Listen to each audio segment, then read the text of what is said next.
You've been blaming yourself. You've been twisting in circles trying to fix it. You've spent sleepless nights replaying every word, every silence, every sudden withdrawal, and yet no matter how hard you try, it always feels like you're not enough for them.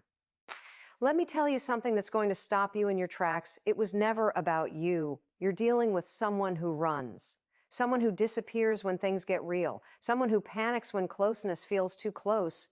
That's not your burden to carry anymore, because once you understand what's really happening behind their behavior, once you stop chasing and start seeing clearly, they lose control over the power they had. This isn't about games. This is about reclaiming your peace. So if you're tired of second-guessing yourself, if you're done waiting on breadcrumbs, if you're finally ready to understand what's actually going on with avoidant behavior, then this message is for you. And believe me, once you get it, they crumble every single time. Let's talk about why, when you're caught in a connection with someone who has an avoidant attachment style, it can feel like you're constantly reaching for someone who keeps slipping through your fingers. One day they're close, engaging, even tender. The next, they've emotionally vanished, no calls, no warmth, just distance. And naturally, your mind begins to churn. What did I do wrong? Was I too much, too emotional, too needy? But here's the truth, and it's going to free you. Their fear was never really about you. It was about intimacy itself. Avoidant individuals have learned, often from a young age, that closeness is dangerous. Somewhere in their story, vulnerability got associated with pain. Maybe it was a parent who was emotionally unavailable, unpredictable, or overwhelmed. Maybe they were taught to handle everything on their own, praised only when they didn't ask for help, or even punished when they showed emotion. So they built armor, invisible walls, self-protection strategies that helped them survive emotionally in environments that felt unsafe. And now in adulthood, those walls don't just come down because you love them. In fact, the more you love them, the more afraid they become. It sounds backwards, doesn't it? But this is the paradox of the avoidant. What they want, connection, love, partnership, is the very thing that terrifies them. Because intimacy means letting someone see them. Not the curated version, not the role they perform, but the flawed, human, vulnerable core of who they are. And when you get close enough to touch that core, their reflex is to push you away, not because they don't care, but because the experience of connection feels threatening. Understanding this changes everything. When you realize their behavior isn't about your shortcomings, but about their internal conflict, you stop personalizing their silence. You stop shrinking to accommodate their distance. You stop begging for their attention like it's oxygen, because you recognize they are not running from you. They are running from the mirror you hold up. That mirror, your honesty, your emotional presence, your desire for closeness, it confronts something deep in them. It reminds them of the vulnerability they've spent their entire lives trying to suppress. And so instead of leaning in, they lean out. Instead of talking through it, they ghost. They distract themselves. They look for flaws in you to justify their withdrawal. And if you're not aware of this pattern, it will eat away at your self-worth. You see, most people in relationships with avoidance end up working overtime, overthinking, overfunctioning, trying harder and harder to earn what should have been given freely: emotional safety, reciprocity, consistency. But once you understand the root of avoidant behavior, you see it clearly. This is not a matter of you not being good enough. It's a matter of them not being emotionally available. That clarity is both painful and liberating. Painful, because it means you have to stop waiting for them to change in order to feel whole. Liberating, because you realize their avoidance is not a reflection of your value. It's also important to understand that avoidants aren't inherently bad or broken. They're just people who learn to cope with fear in a way that disconnects them from others. But healing is their responsibility, not yours. You can't love them hard enough to make them stay. You can't prove yourself worthy enough to calm their fears, because their fear isn't rooted in you. It's rooted in their unhealed past. And until they face it, they'll continue to run from what feels too real. This realization empowers you to do something vital. Stop chasing. When you stop chasing someone who's afraid of closeness, you give them the gift of facing their fear without a buffer. You stop softening the consequences of their avoidance. You stop overcompensating. And in that space, one of two things happens. They either confront their wounds or they retreat for good. Either way, You win because you've chosen truth over fantasy, self-respect over self-sacrifice. And let me be clear, understanding the avoidance fear doesn't mean you excuse toxic behavior. It doesn't mean you lower your standards or silence your needs. It simply means you stop internalizing their withdrawal as a verdict on your worth. You stop waiting for the emotionally unavailable to become emotionally present. You deserve a love that shows up, a love that doesn't fear the light of your soul, a love that leans in, not out. And until you believe that, you'll keep settling for connection that feels more like chasing than choosing. So let this truth settle into your spirit. Their fear of intimacy is not your fault. Their silence is not your reflection. Their distance is not your punishment. It is their wound. And when you finally understand that, something powerful shifts. You stop bending, you stop pleading, you stop doubting, and you start healing. Because the moment you see the fear for what it is, not yours to carry, you take your power back. And trust me, that's the moment everything starts to change. When you're in any kind of relationship with someone who has an avoidant attachment style, one of the most damaging patterns you can fall into is the chase. It's a slow burn, subtle at first. They pull away, you reach out, they go quiet, you send another message. They seem cold and you overcompensate with warmth.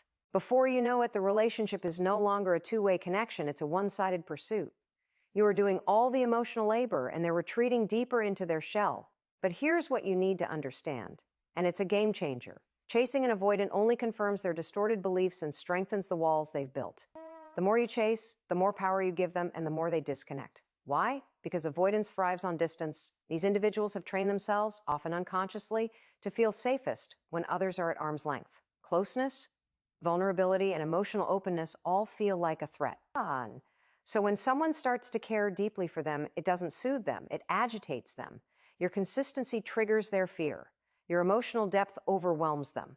And instead of recognizing this as an opportunity for connection, their nervous system interprets it as a red flag. This is why the moment you start chasing, they pull away even more. Not out of cruelty, not out of strategy, but because your pursuit activates their defense mechanism. Now, here's the paradox you have to wake up to. The more you chase someone who's afraid of intimacy, the more you're reinforcing their belief that relationships mean losing control. You're confirming their subconscious narrative that love equals pressure, that vulnerability leads to suffocation, and that people will always demand more than they can give. It's not your intention, of course. You're trying to connect, to reassure, to fix what's broken. But from their lens, your pursuit doesn't feel like love. It feels like intrusion. That's the cost of chasing. It hands all the emotional power to the avoidant. You make their comfort more important than your clarity. Their needs more important than your own. Their silence more significant than your truth. And over time, it chips away at your self-esteem. You begin to shape-shift. You silence your emotions. You question your instincts. You shrink your expectations, all in the hope that if you just do it right, they'll come closer. But they rarely do. Not because you're not enough, but because they're not ready. And until they're ready, no amount of chasing will ever create the intimacy you crave. In fact, chasing becomes a distraction from your own growth. It keeps you stuck in a loop of trying to earn love rather than receiving it. It makes you hyper-focus on their mood, their words, their behavior, instead of looking inward and asking yourself, why am I tolerating emotional breadcrumbs? Why am I running after someone who keeps running away from me? That's the hard question, but it's also the one that frees you. When you stop chasing, everything shifts. First and foremost, you reclaim your power. You stop handing your emotional well-being to someone who hasn't shown the capacity to hold it. You return to yourself, to your needs, to your standards. You also give the avoidant something they're not used to, space without pursuit. That silence becomes louder than your words ever were. That absence starts to speak in a way your presence couldn't. And this is often the moment they start to feel what they were avoiding all along, emotion. Not because you're playing games, but because you're no longer feeding the dynamic. You've stepped out of the cycle. You've stopped confirming their fears. You've stopped proving you'll always be there no matter how far they run. And now they're left with themselves and the reality that they may lose someone who actually cared. But here's the key. Your job is not to stop chasing so they'll come back. That's not healing. That's manipulation. Your job is to stop chasing because you finally understand your worth, because you no longer want a love that has to be hunted down, because you've outgrown the emotional starvation diet that avoidance keep people on. You choose stillness not as a strategy, but as a statement. I will no longer participate in a dynamic that costs me my peace. This isn't easy, especially if you've learned to equate chasing with love, especially if you've confused someone's inconsistency with passion, but it's necessary because the love you deserve will never make you beg. It will never ask you to prove yourself over and over again. It will never feel like you're constantly trying to decode silence or win someone's affection. So when you find yourself chasing, pause, breathe, step back. Ask yourself, what am I really looking for right now? Validation, control, closure? And then remind yourself that none of those things can be given by someone who's running from themselves. You don't need to chase someone to keep them. If they truly want connection, they'll meet you where you are. And if they don't, you don't want the version of them that hides behind distance. The chase only keeps you from the one thing you truly want: real, mutual, emotionally available love. So let go, not as punishment, not in bitterness, but in power. Because the moment you stop chasing, you stop bleeding energy into a place that was never meant to hold your heart. When someone with an avoidant attachment style pulls away from you, it can feel personal, painfully so. One moment they're present, texting back, sharing pieces of themselves, maybe even being affectionate. The next, they're cold, distant, and emotionally unavailable. You start to question everything. You wonder if you said something wrong, if you were too emotional, too demanding, or simply not enough to keep them interested. But here's what you need to truly understand and internalize. Their withdrawal is not a reflection of your worth. It's not about your character, your value, or your effort. It's a defense mechanism, one they've likely been using for years, maybe even decades. Avoidants don't pull away because you're unlovable. They pull away because love, real love, stirs something inside them that they don't know how to face. It brings up old wounds, buried fears, and emotions that they were never taught how to manage. You see, many people with avoidant tendencies learned early in life that vulnerability wasn't safe. They grew up in environments where emotions were met with criticism, neglect, or conditional approval. So they learned to adapt. They learned that if they kept their guard up, if they didn't get too close, they couldn't be hurt. And now, as adults, when relationships begin to deepen, those same old survival tactics kick in, automatically and instinctively.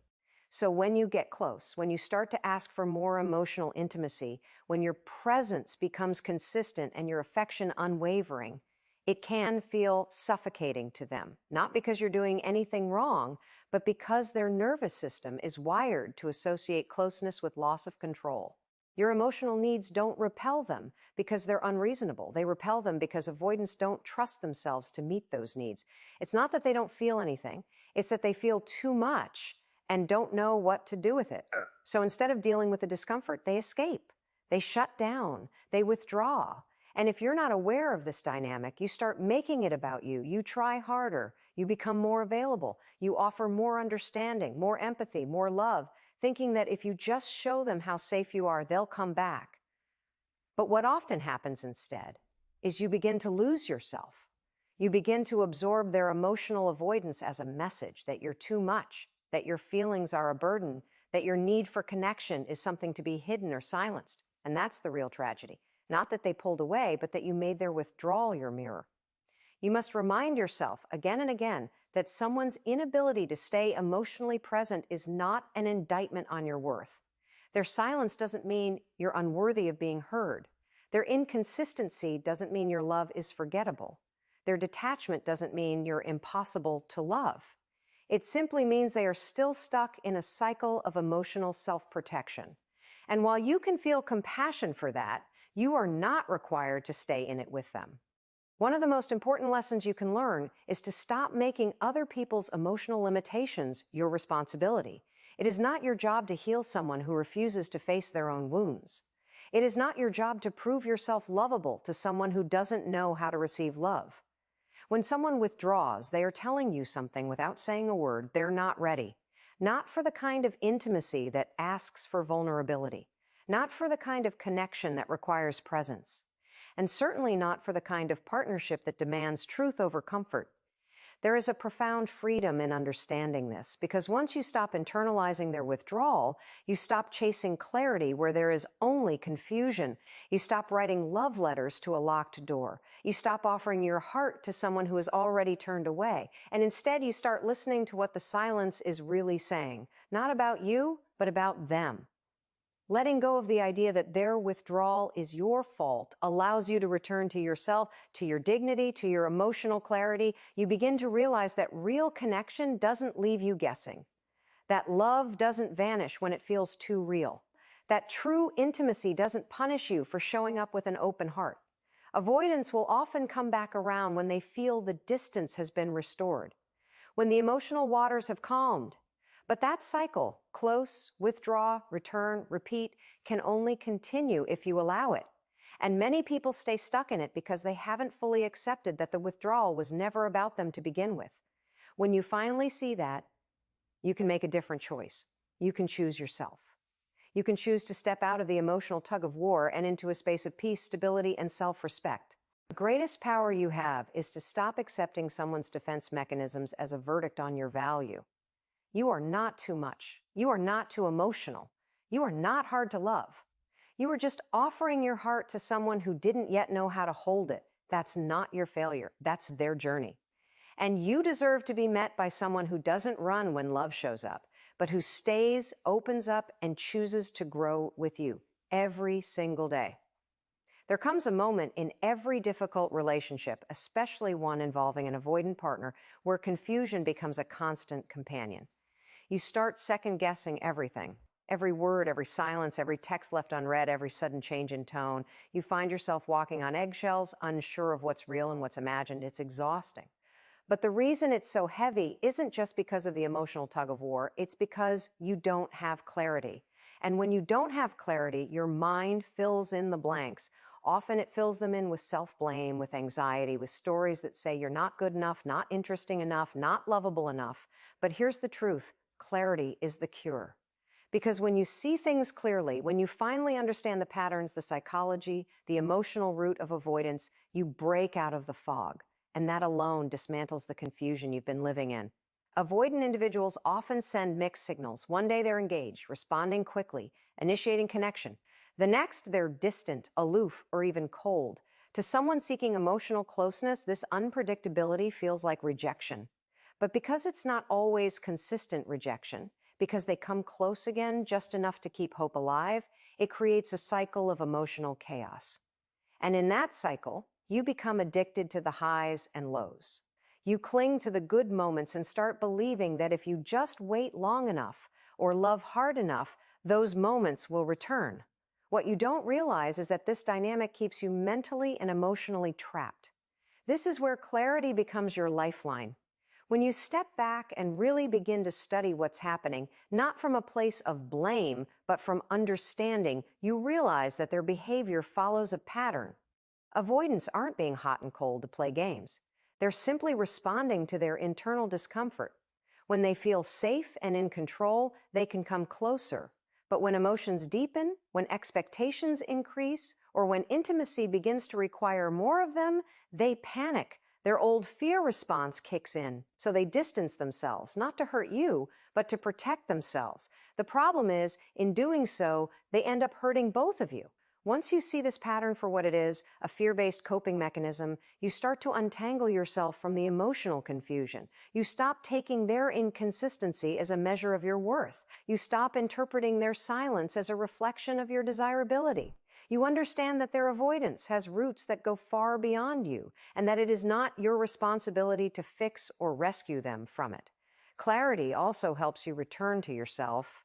When you stop spinning in the chaos of trying to decode someone else's mixed messages, you have space to hear your own voice again. You begin to ask different questions. Not, how can I make them love me? But why am I accepting love that feels so inconsistent? Not, well, what's wrong with me? But why do I keep tolerating emotional neglect as normal? These questions are not easy. They demand honesty, but they're the doorway to your healing. It's also important to understand that confusion is a tool. Whether consciously or not, people who avoid intimacy often benefit from your lack of clarity. As long as you're uncertain, you keep reaching out, you keep proving, you keep trying. But when you get clear, when you understand the emotional dynamics at play, you stop feeding the cycle. You stop enabling their avoidance. You start requiring consistency, and that changes the game completely. Clarity doesn't mean you stop caring. It means you stop abandoning yourself. It means you stop shrinking to fit into someone else's emotional limitations. It means you allow yourself to see the truth, even if it's uncomfortable, that love isn't supposed to feel like confusion, that someone who truly values you won't keep you guessing, that emotional safety is not too much to ask for. It's the minimum you should expect.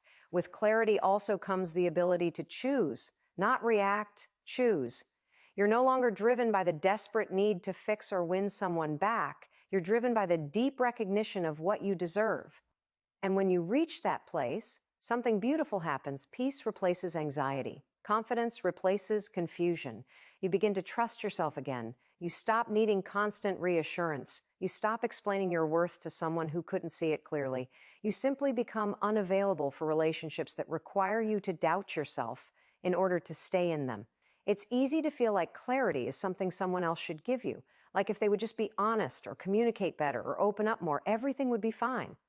But real clarity starts within. It starts when you look at the facts, at the patterns, at the emotional impact their behavior has on you. And from that place of truth, you decide how you want to move forward. Maybe that means leaving. Maybe it means setting boundaries. Maybe it means choosing to love them from a distance. But no matter what, it means this. You no longer allow yourself to live in confusion just to keep the illusion of connection alive, because you deserve more than emotional breadcrumbs. You deserve clarity. You deserve presence. You deserve a love that meets you with the same energy you give. And the moment you choose clarity over confusion, you stop waiting to be chosen, and you start choosing yourself.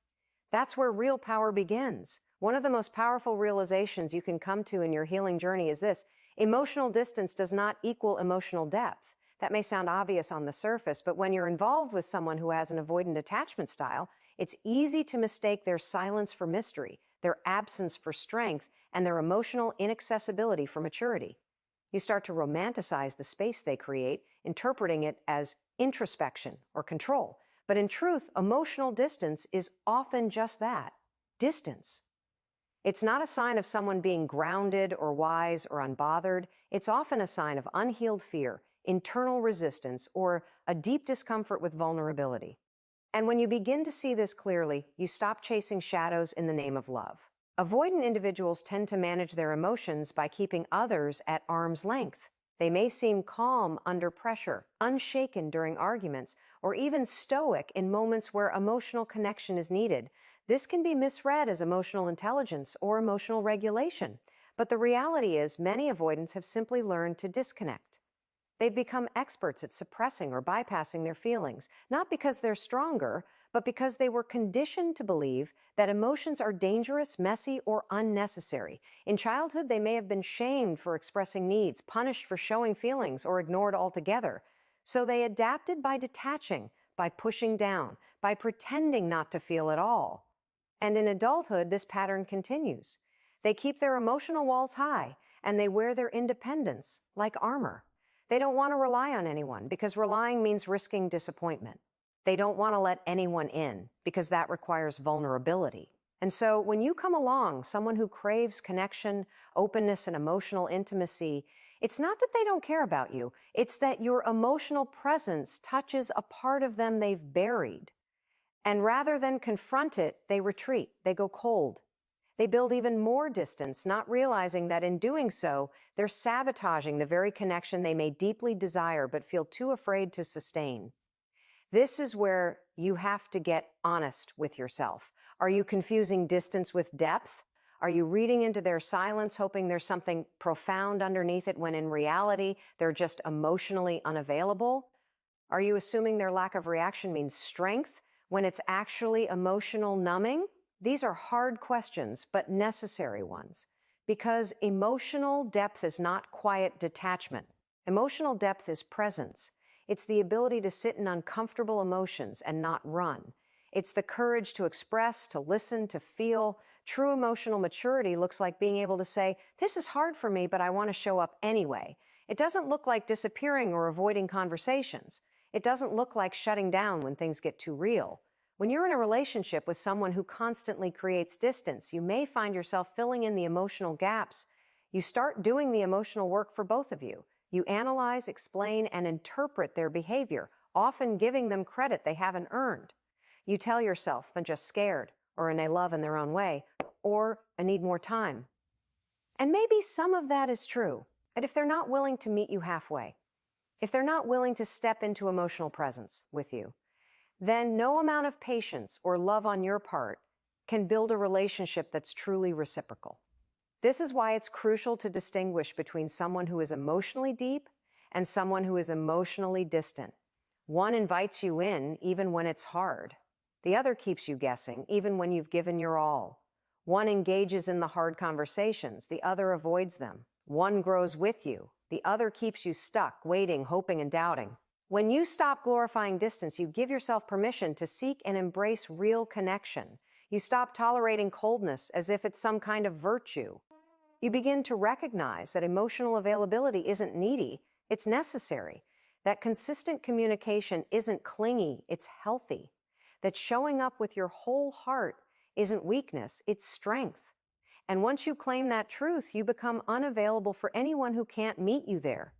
It's easy to fall for the allure of the emotionally distant. Their silence can feel magnetic. Their unpredictability keeps you hooked. But that isn't love. That's anxiety in disguise. And over time, it wears down your spirit. It makes you question your worth.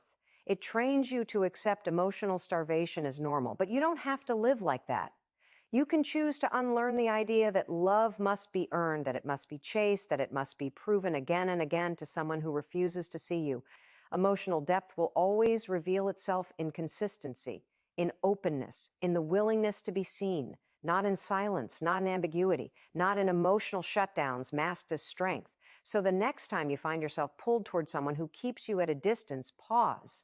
Ask yourself, are they truly emotionally deep or just emotionally unavailable? Your peace depends on your answer, and your power lies in your ability to choose differently. One of the most difficult yet liberating truths you can accept in any relationship, especially with someone who has an avoidant attachment style, is this: you don't have to prove your worth to be loved. It seems simple when said aloud, yet so many people live in a cycle of emotional performance, constantly trying to be enough for someone who keeps pulling away. You start adjusting yourself, shrinking your needs, walking more gently, becoming hyper-aware of their moods, just to avoid triggering their withdrawal. You water down your own truth so you can maintain even the slightest connection. And the tragedy is, the more you try to prove your worth, the more you abandon yourself in the process. Avoidants often trigger a deep need in others to feel chosen, validated, and seen. Because their connection feels inconsistent, present one day, gone the next, it causes your nervous system to react with urgency. You begin chasing their approval, not because you're needy or insecure by nature, but because their emotional hot and cold patterns keep you in survival mode. You're constantly seeking reassurance in a place where it's rarely given. You internalize their silence and distance as a reflection of your value. If they don't respond, you must have done something wrong. If they don't open up, it must be because you weren't soft enough, patient enough, lovable enough. And this belief starts to shape your behavior. You become the one doing all the emotional lifting, trying to show them how safe you are, how loyal you are, how much you understand them. But the deeper truth is, love that's real doesn't have to be earned like a trophy. It doesn't come at the end of a long journey of proving, pleasing, or perfecting. Love that's true meets you where you are. It honors your essence. It doesn't ask you to mute your feelings just to feel safe in the connection. It doesn't require you to put your needs on hold until the other person is ready. Real love shows up, consistently, gently, and with a willingness to grow. When you're caught in the web of trying to prove your worth, you're constantly in performance mode. And performances are exhausting. You become a version of yourself tailored to their comfort, rather than living in the fullness of who you truly are. And no matter how much effort you give, it will never be enough to fill the void in someone who isn't willing to receive love in a healthy way. Avoidants often don't reject you because you aren't good enough. They reject closeness because they've trained themselves to fear it. They resist intimacy not because you're too much, but because they haven't learned how to be with their own vulnerability. And once you understand this deeply, something inside you starts to shift. You stop personalizing their behavior. You stop internalizing their inability to connect as a judgment on your character.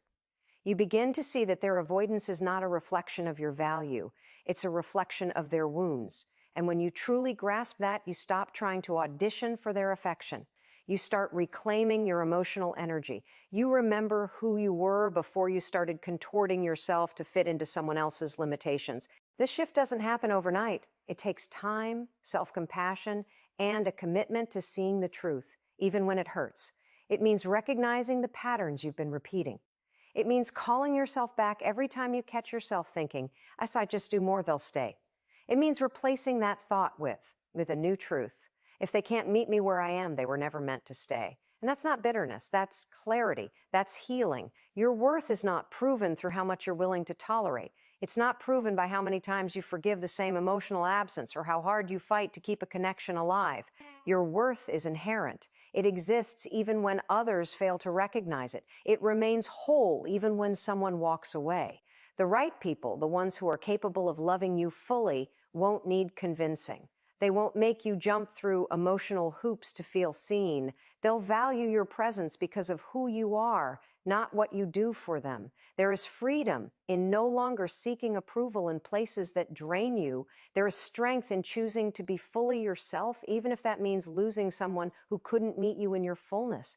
When you stop trying to prove your worth, you stop settling for breadcrumbs of affection. You start holding space for love that feels steady, open, and reciprocal. And most importantly, you return to yourself. You remember that you are not here to perform. You are not here to convince someone of your value. You are here to be, freely, fully, and fearlessly. The moment you release the need to prove yourself is the moment you make space for true connection. And in that space, you find peace, you find power, you find love that begins with you and cannot be taken away by anyone who walks out, pulls away, or shuts down. Because the love you stop chasing outside yourself is the same love you begin cultivating within. And that, more than anything, is what sets you free. When it finally clicks that someone's emotional unavailability is not your fault, not your responsibility, and not something you can fix, you begin to detach from the illusion that kept you stuck. That illusion is powerful. The hope that if you just love harder, wait longer, or prove yourself enough, they'll eventually come around. But they won't, not in the way you need. And the sooner you stop expecting them to become someone they're not willing or able to be, the sooner you start to reclaim your peace. Because peace doesn't live in the back and forth. It doesn't live in the almost. It doesn't grow in situations where you are constantly questioning your value. Peace arrives when you choose to release the chaos, the confusion, and the story that says your love will fix what someone else refuses to heal. Avoidance don't crumble under pressure. They crumble under clarity. When you finally see the cycle for what it is and stop engaging with it, you disrupt the dynamic that kept them comfortable. As long as you're the one chasing, apologizing, initiating conversations, and making emotional sacrifices, they don't have to face themselves. They don't have to examine the impact of their absence. But the moment you pull back, not out of manipulation, but out of self-respect, they're forced to confront the silence they created. That silence becomes a mirror. And for someone who has spent a lifetime avoiding emotional reflection, that mirror can be unbearable. When you stop trying to win their affection, you send a message they weren't expecting, a sign I choose me. And that shakes their reality. Not because they suddenly realize how deeply they love you, but because you were the one managing the connection. You were the one patching every emotional hole. When you stop, the weight of that absence lands. And here's what's important to understand. It's not your job to teach someone how to love. It's not your role to walk them through every closed door in their heart. Love is not a classroom, and you are not the syllabus. There is a sacred strength in knowing when to walk away, not with bitterness, not with resentment, but with clarity. When you release the fantasy of who they could be, you stop making excuses for their patterns. You stop lowering your standards to keep their attention. You stop sacrificing your emotional needs just to hold on to a connection that only exists when it's convenient for them. You begin to realize that love should never make you feel like you are too much and never enough at the same time. That kind of love is not love. It's a wound dressed up as a relationship. Many people confuse detachment with coldness. But true detachment is rooted in compassion. It says, Say and I care about you, but I care about me too. It acknowledges that two people can care for each other deeply and still be wrong for one another. It honors the fact that you can have empathy for someone's emotional limitations without making them your burden to carry. And most importantly, it returns you to the most vital relationship in your life, the one you have with yourself. When you're entangled with an avoidant partner, that relationship with self begins to erode. Slowly, you start abandoning your needs. You become afraid to speak your truth. You settle for crumbs because they occasionally offer just enough to keep you tethered. And that keeps you in a loop, waiting, hoping, doubting, and repeating. But when you stop expecting them to show up differently, you stop the loop. You stop handing them the pen to write your story. You take it back. You become the author again. And with that authorship comes healing. You start to see your patterns. Maybe you've been choosing emotionally unavailable people because you were taught early on that love had to be earned. Maybe you believe that the harder you worked for love, the more valuable it would be. But real love doesn't come through suffering. It comes through mutual openness, through consistency, through safety. And those are things you have every right to expect, not as a luxury, but as a standard. So when you stop expecting them to be what they never were, you release yourself. You stop being the fixer. You stop being the savior. You stop playing the role of emotional caretaker in a relationship that was never balanced to begin with. You begin to heal the part of you that believed you had to sacrifice yourself for love. And in that healing, you make room for something more honest, whether that's a relationship with someone new or a renewed connection with yourself. The truth is, letting go hurts. It hurts because you're not just releasing a person, you're releasing the future you imagined with them. You're grieving the version of you that tried so hard. But pain is not a sign that you made the wrong decision. It's part of the process. And on the other side of that pain is a peace so profound, you'll wonder why you ever tolerated anything less. Letting go isn't about giving up. It's about growing up emotionally. It's about stepping into your worth, reclaiming your voice, and remembering that love should feel like a home, not a battlefield. So if you're still holding on, waiting for them to become the person you hoped they'd be, ask yourself this: how many versions of yourself do you have to lose in the process? And what might you gain if you finally set yourself free? Peace is waiting for you on the other side of that answer. So here's the truth you've needed all along. You were never too much. You were never asking for something unreasonable. You were asking for presence, for connection, for emotional safety, things that healthy love freely gives. And now that you see clearly, now that you've untangled yourself from the illusion, you no longer have to chase, shrink, or earn what was never meant to be withheld. You don't have to explain your heart to someone who keeps running from theirs. You don't have to wait in emotional limbo for someone to finally choose you when you were always worthy of being chosen. This is your awakening. The moment you stop fighting to stay in places where you were never truly seen, the moment you return to yourself not as a backup plan, but as the beginning of something sacred. You are not here to heal others at the expense of your own soul. You are not here to beg for love, loyalty, or emotional availability. You are here to embody love, to receive love, and to expect it to meet you where you stand, not 10 steps behind and not behind a wall. The avoidant may have kept you chasing, but now you walk away, not out of anger, but out of wisdom. Because peace is no longer something you hope to find in someone else. Peace is the path you've chosen. Peace is the standard now. And no matter who comes or goes, you never abandon yourself again.